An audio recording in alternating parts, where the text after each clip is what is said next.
Bom, gente, então, começando aqui, quero agradecer ao convite da Leidna por essa apresentação e também... Opa, travou. Aí. Quero agradecer o convite da Leidna por essa apresentação e a presença de todos. Vamos lá, porque nosso tempo aqui é curto. Eu vou discutir aqui sobre a conduta ética na produção imagética.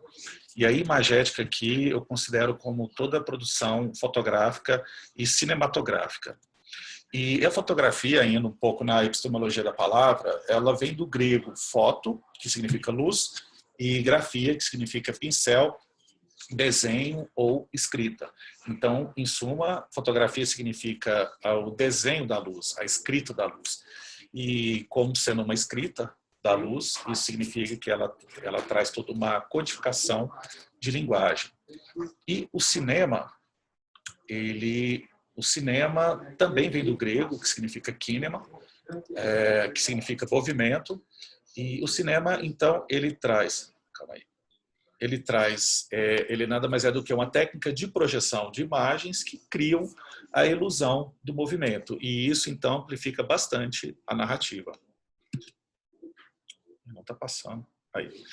Segundo o teórico Philippe Dubois, ele diz que o essencial é que, ao arrancar do mundo um pedaço do espaço, o ato fotográfico ele faz dele um novo mundo, ou seja, um espaço representado, cuja organização interna se elabora a partir da própria forma gerada pelo recorte. Então, calma aí, gente, aí. A fotografia ela é um documento histórico ambíguo, pois ela é um registro da realidade. Ela é também um recorte e, como tal, uma percepção do mundo. E isso a gente pode exemplificar. Sim, e o cinema e a fotografia, eles têm a capacidade de manipular informações por meio dos enquadramentos escolhidos pelo cinegrafista ou fotógrafo. E aí, como exemplo, nós temos essa imagem onde é apresentado aqui uma foto central e aqui a gente tem uma imagem de 3 soldados, sendo um deles com um rifle, o do meio sendo amparado por um outro que está oferecendo um cantil d'água. Se enquadrarmos somente o lado esquerdo, teremos uma visão negativa, vamos dizer assim, onde provavelmente o soldado rendido está sendo ameaçado pelo rifle do soldado aqui da esquerda. Se fizermos um recorte apenas no lado direito da foto, então teremos uma imagem positiva, onde o soldado rendido está sendo amparado por um soldado. E então, se abrirmos esse leque de visão, podemos perceber que não é nenhuma coisa nem outra, né? Então, a realidade ela pode ser distorcida de acordo com o interesse da informação. Então, tem que tomar muito cuidado quando se vai formar uma opinião baseado numa única imagem. É preciso ter a imagem do todo. Um outro exemplo que nós temos aqui é de um vídeo também muito interessante que ilustra bem o que eu estou dizendo. Ele é o mesmo, ele contextualiza. Está aparecendo o áudio aí do vídeo? Ótimo. Então, peraí. Eu vou abrir aqui o QuickTime, porque aí ele vai rodar melhor. Em Cabrobó, sertão de Pernambuco. E infelizmente tudo que temos para mostrar para vocês é isso. Região de seca. Sem uma árvore frutífera, sem gado, sem famílias. Não existe o aproveitamento desta região que é muito rica. Isso porque 200 milhões de reais que seriam empregados para a transposição do rio e que ajudaria na irrigação desta região foram desviados. O governo, infelizmente, participa descaradamente desses processos de roubo de dinheiro, do meu e do seu dinheiro. Isso é o que ele te entrega. Seca, falta de vida. É isso aqui. Essa região aqui é onde deveria ser o canteiro de obras. O que nós vemos aqui? Nada.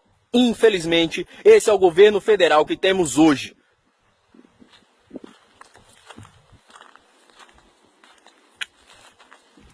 O governo federal vem trabalhando arduamente para levar a transposição do rio para as regiões mais necessitadas e mais sofridas com a seca do Nordeste. E aqui está o exemplo. Estamos na região de Cabrobó, em Pernambuco, para mostrar como as coisas estão andando. A água já flui, as pessoas estão felizes. Nós temos regiões aqui que antes não tinha ninguém, agora famílias montam suas casas, o gado começa a ter condições de sobreviver numa região tão dura, tão castigada pelo sol.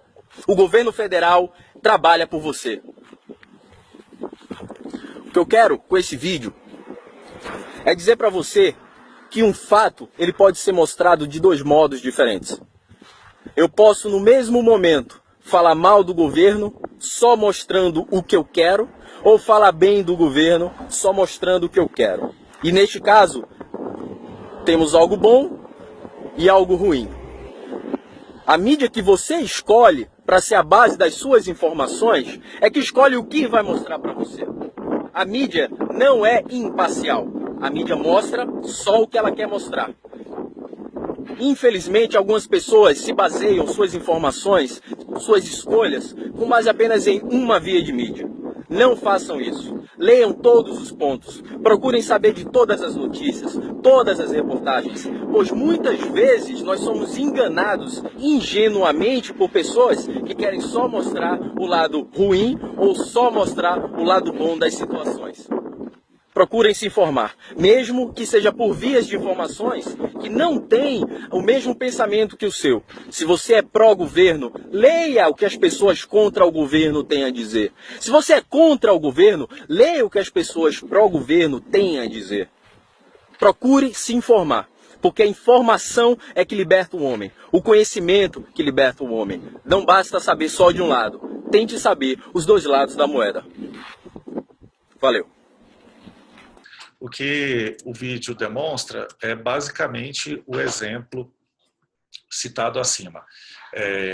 Este cidadão, ele apresenta num único filme, ele apenas muda a angulação, o enquadramento da câmera, e com isso ele pode dar uma notícia boa e ruim de acordo apenas com o movimento de câmera. Então, dessa forma, a gente pode perceber que é preciso de trabalhar com os recursos da fotografia e do audiovisual com bastante parcimônia, com bastante ética. E o que é a ética? Segundo o Mário Sérgio Cortella, a ética é o conjunto de valores e princípios que normatizam condutas da sociedade. E a moral é a prática dessa ética. Então, se eu tenho como, por exemplo, meus princípios e valores que roubar é ruim, logo, a minha moral consiste em não fazer aquilo que está de acordo com o meu princípio. Caso eu faça algo que está contra a minha ética, então eu estou sendo contradizente, inconsistente com os meus valores e princípios.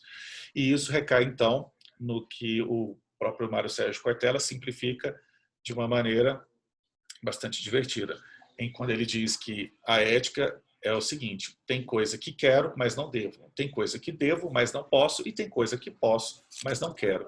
E assim a gente pode trazer para a nossa área da comunicação essa charge que exemplifica uma situação de afogamento e a equipe de comunicação tentando primeiro fazer o trabalho dela. E aí a gente pode levar o questionamento: é isso que eles querem? Ou será que eles podem? Ou será que eles devem? Enfim, é todo um questionamento ético. Só quero dizer que a equipe de comunicação da SECOM, a SECOM Avengers, primeiro faria a cena e depois salvaria esse cidadão. Bom, e trazendo para uma situação verídica dessa charge, nós temos uma famosa foto do fotógrafo sul-africano, Kevin Carter, que ele realizou no Sudão e ganhou o prêmio Pulitzer em 1993 por essa foto. E o Kevin Carter, ele foi muito criticado na época por ter sido muito desumano, sádico, frio, porque ele não interferiu nessa foto. E o que podemos ver é uma criança morrendo de fome e um abutre pousa atrás dela esperando que ela morra para ele poder devorá-la. Mas a crítica especializada aplaudiu o fotógrafo Kevin Carter pelo profissionalismo, de se manter naquela postura fria de apenas registrar o evento, o episódio, e divulgar, levar o conhecimento ao mundo, toda aquela miséria, aquele sofrimento do povo do Sudão. E aí esse caso leva a um questionamento ético, né? Será que o fotojornalista ele precisa mostrar a realidade crua e por meio das lentes, ou será que ele pode interferir, né? Inclusive, um ano depois que o fotógrafo ganhou o prêmio, ele suicidou. Reza a lenda de que ele estava em conflito com esse questionamento ético que bateu forte nele. Mas isso depois foi desmistificado, porque o fotógrafo ele já apresentava quadros profundos de depressão. E pode-se dizer, então, que mesmo assim, isso pode ter levado isso pode ter sido a gota d'água, para ele ter levado ao suicídio, mas também não veio ao caso, porque depois foi constatado que ele salvou a criança. Ele primeiro tirou a foto, deixou a câmera de lado, foi lá e retirou a criança daquele local e alimentou. E hoje essa criança vive. Então, agora, indo para uma parte técnica, nós temos nessa produção imagética, lembrando que essa produção imagética engloba a fotografia e a filmagem. Nós temos o tratamento e a manipulação. O que é o tratamento? O tratamento é a melhora na qualidade da imagem, é quando há uma limitação técnica no dispositivo. Então, com isso, a gente pode mudar, fazer alguma melhoria no brilho, no contraste, na saturação, mas sem modificar a realidade retratada. Isso hoje a gente pode encontrar em vários aplicativos das redes sociais, como o Instagram, por exemplo, que de forma bastante intuitiva e amigável, a gente pode alterar as propriedades da foto, mas sem alterar a realidade retratada. E a manipulação, ela já altera a realidade retratada. Então, ela acaba que, podemos assim dizer, que ela produz uma imagem fictícia, porque ela acrescenta elementos, inverte posições, muda cor, enfim, ela cria um outro sentido ali para a imagem, ou amplifica aquele sentido. Como exemplo, podemos ver nessa foto histórica de Lenin, né, num discurso histórico em praça pública, mas ao lado do palanque podemos ver a figura de Trotsky, aqui ao lado. Posteriormente, ele ficou um oponente, ele virou um severo oponente às políticas de Lenin, então, com isso, eles apagaram a imagem de Trotsky aqui no palanque. Outro exemplo também é numa manifestação na Rússia, onde podemos ver que na foto original, a foto acima é a foto original, existe uma loja lá atrás, onde a fachada é de uma relogeria, e temos uma bandeira logo ao lado também, e que depois a foto foi adulterada, onde na fachada da loja trocaram por dizeres de sindicatos, do movimento tal, e na bandeira colocaram dizeres também como Viva a Revolução. Enfim, aqui então há uma clara evidência de manipulação de fotografia. Então, o que isso quer dizer? Que a motivação, a intenção do fotógrafo, seja ele consciente ou não, o enquadramento, a lente utilizada, a iluminação, tudo isso interfere no resultado final. E são fatores de construção do significado da fotografia.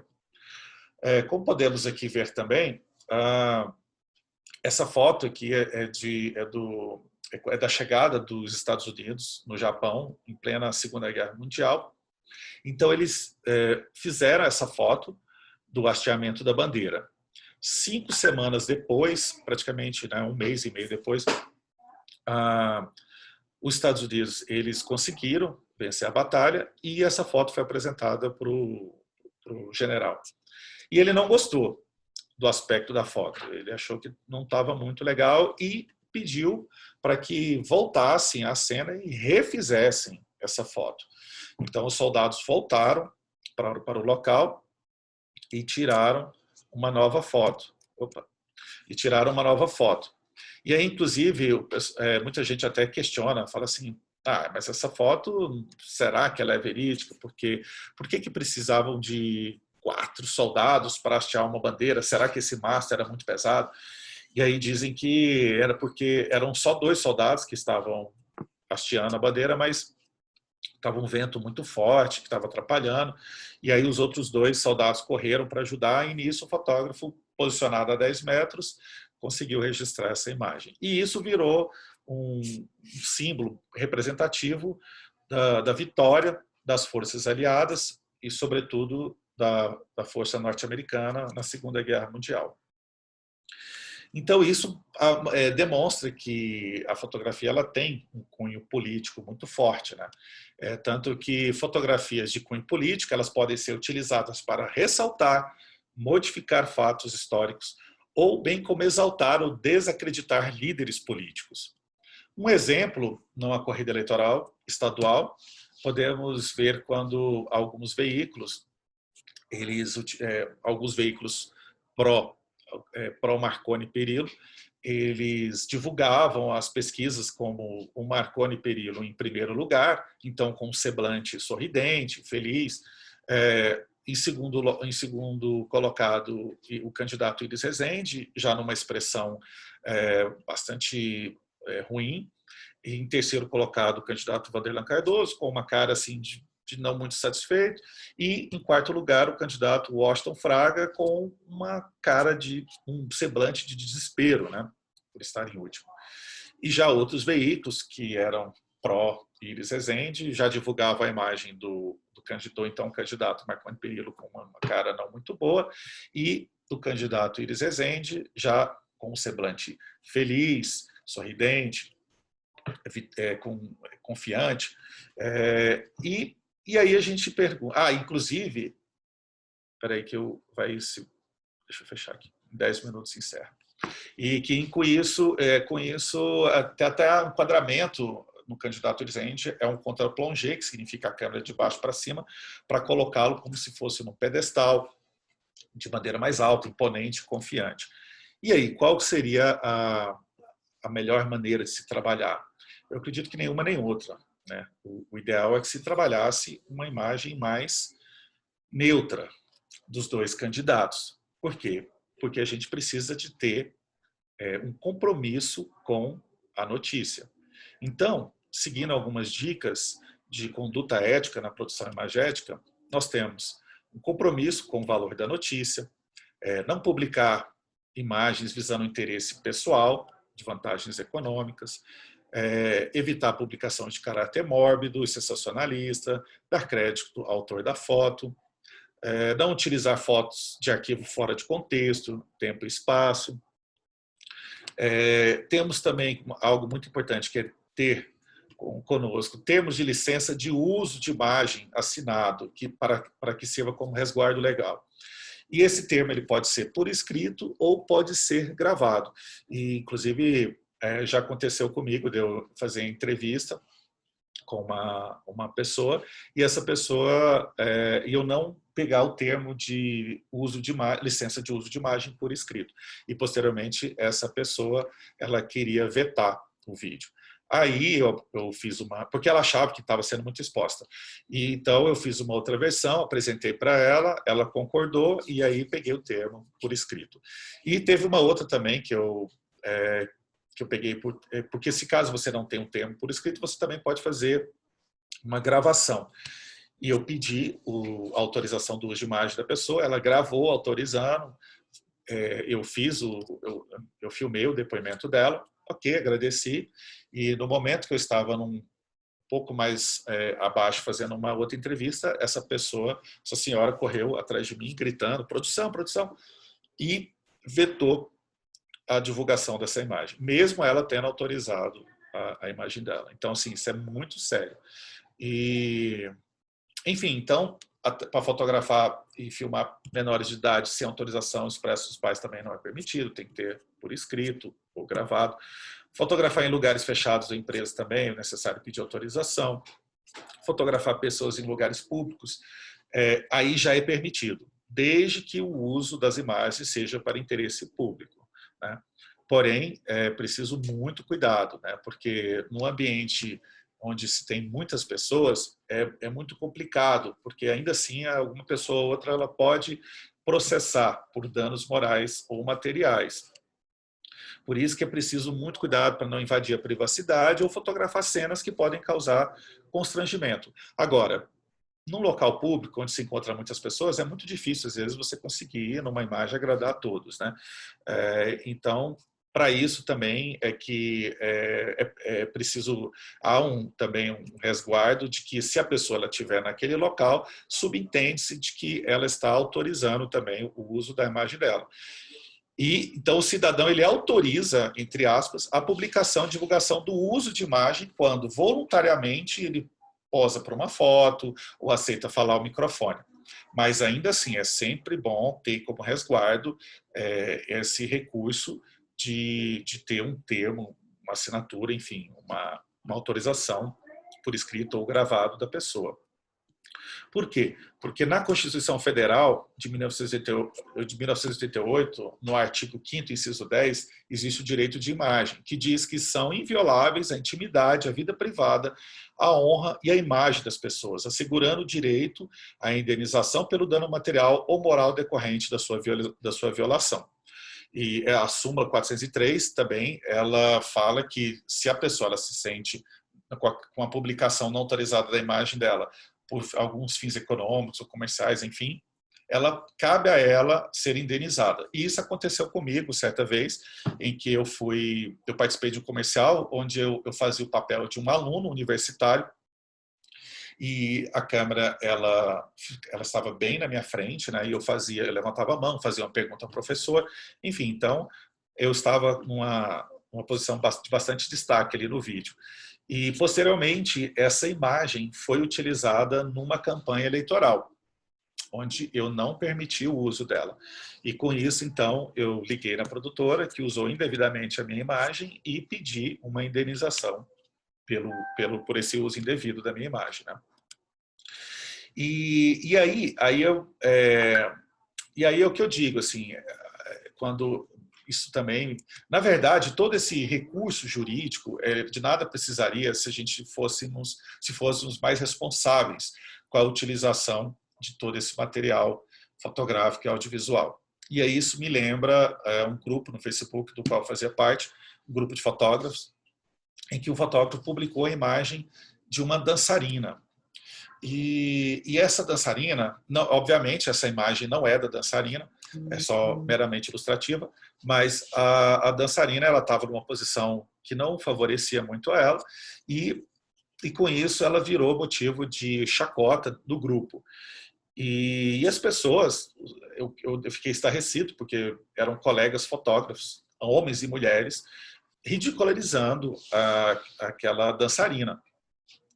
E aí eu perguntei para eles, eu falei para eles que a dançarina ela não estava no papel de ridículo. Ridículo era quem estava fazendo aqueles comentários, né?